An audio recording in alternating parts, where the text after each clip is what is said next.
We're out at a local park of mine in the town I live in.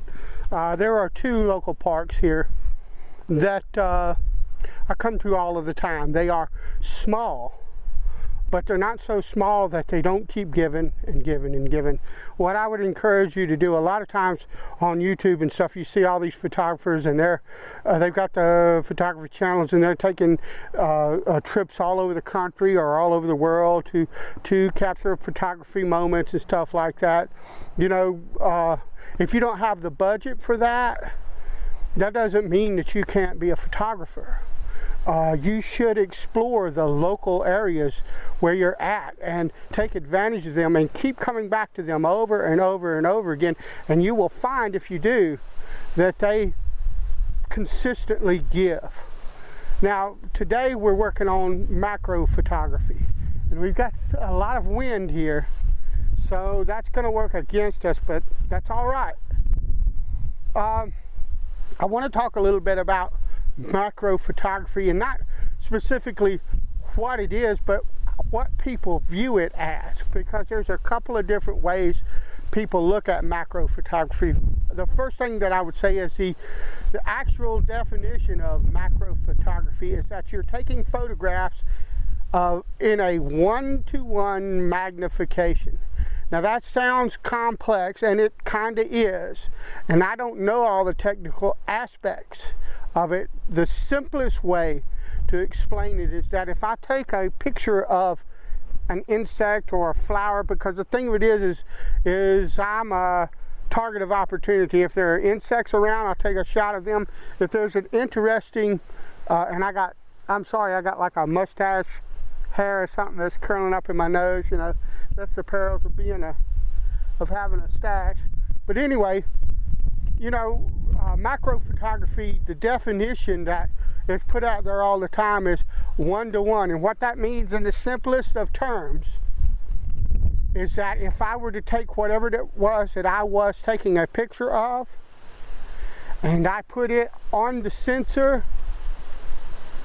then the picture that I take of it would represent that same size in the frame. So if I have a sensor that's this long and I put something this long on it, when I look at the picture I take, it should take up the same amount of space as if it were laying on my sensor in real life. Now, there are guys that are super serious about photography, about macro photography, and that is the only definition they go by, and they will come on and the social media and say, well, that's not really macro, and okay, well, goody for them. Okay? There are a lot of photographers that call other things macro. Anything that's anywhere near close-up is a macro photography.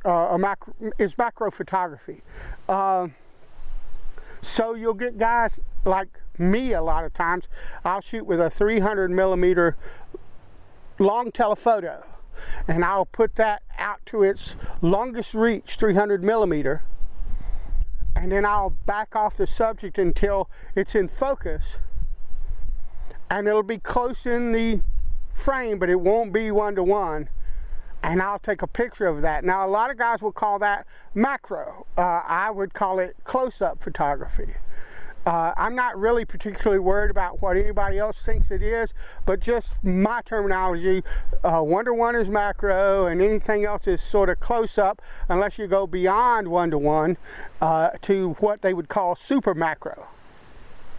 So today, though, what I'm using is the Canon 18-55 millimeter kit lens, and I have a 21 millimeter and a 13 millimeter extension tube set on this, which brings it to 34 millimeters of extension, I think. And when I put a penny down and focus on it with my lens, it fills up about 2/3 of the frame, which is probably approximately the size of my sensor, the size it would look on my sensor. So if I'm not 1-to-1, I'm very close with this, or I'm a little bit over 1 to 1.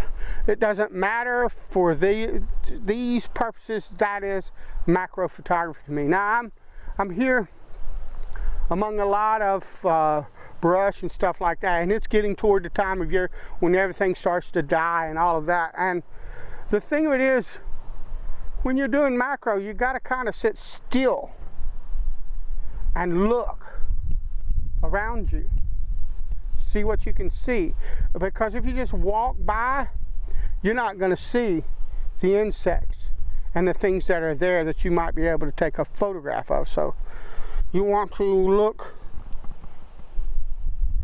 closely. You don't want to get so close that you scare anything away.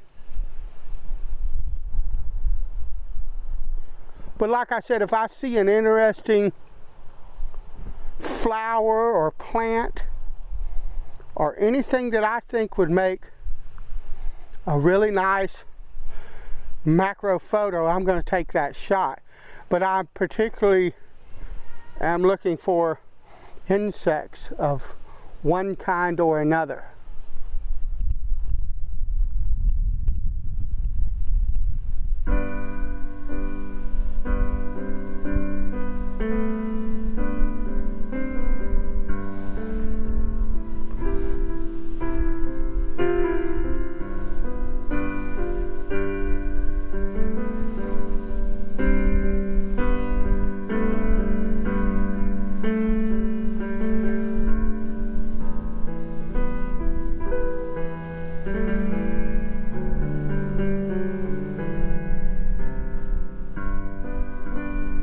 And if I get out of view of the camera, I apologize. But I am seeking to find something, anything worth taking a picture of.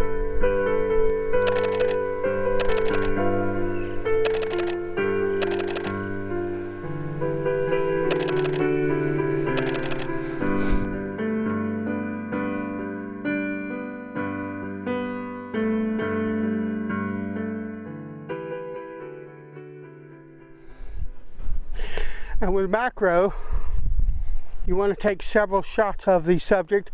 A lot of times they will be moving, and what you're doing is you're not really using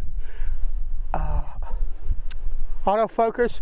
You're setting your lens to its farthest extension and moving into the subject until it gets sharp, and then you're taking a burst of shots.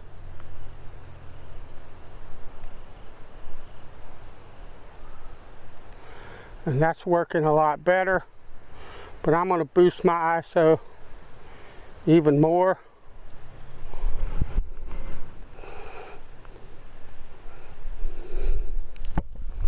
Up to about 800.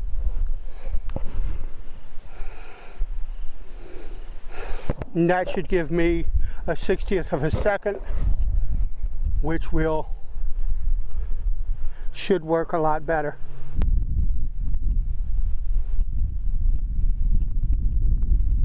And I was probably off screen, but you take the shot you're given.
I've had a good day, and I think I got some really nice shots. You'll have to wait and see till I get them in the computer, but if I have, you'll see them. Thanks for coming along, and I'll talk to you later.